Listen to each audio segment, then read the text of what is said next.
Okay, as a Catholic who has said he is pro-choice, and a Republican who says he is a moderate, how can I trust or believe anything you say when you do not have the courage to stand on any principles? Well, all right. Thank you for the call. I appreciate you raising this subject. Let me just. So basically, you're a Catholic. Yes. And yet you're pro-choice. That's correct. And so how do you? It's very simple. I actually think it's the very principled position. Is I'm personally pro-life as a Catholic, but I don't want the government forcing my beliefs on other people. Is quite frankly, I hope that we can do away with abortion. I hope that, given where birth control is today, that we get rid of all unwanted pregnancies, because it's a horrible thing for women to go through.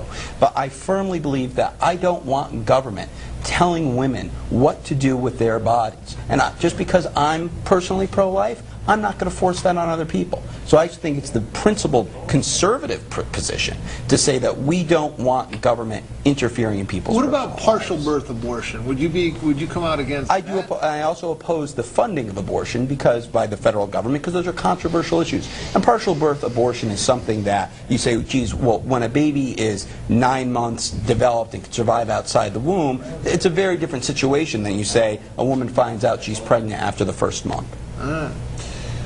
Rick Torres. I'm pro-life. I love babies. I do very much. I have 5. And I'm principled on that. I can't move off of that. And all I'll tell you is that what you just said, partial birth abortion, after It's a grisly procedure. Yeah, so it's grisly. How about at 5 months when they can survive? How about this one? Can we negotiate? Let's negotiate, okay? What if we take the baby out of the womb and put it down and see if it breathes? Can we do that? That sounds grisly too, doesn't it? Yeah. But after 5 months it does, see? And it has a heartbeat. And if you just give it a little bit of care, it survives. How do you feel about that being sucked out through a vacuum cleaner? I got issues with that. Okay, so now wait a second, hold on. The Constitution says protect life. Government says protect life. When it's a life, government has a duty to protect it. And so when is it a life? I'm a biologist, I don't know. So if I don't know, how do you? How do you? All right. Rob? Pro-life, always have been. It's not negotiable. The one thing that I do agree with is that the federal government is not deciding this issue, because it's not specifically stated in the Constitution. But I agree with Rick's point. It says protect life. We're entitled to life, liberty, and pursuit of happiness, and life comes first for a reason. But it's not just about abortion.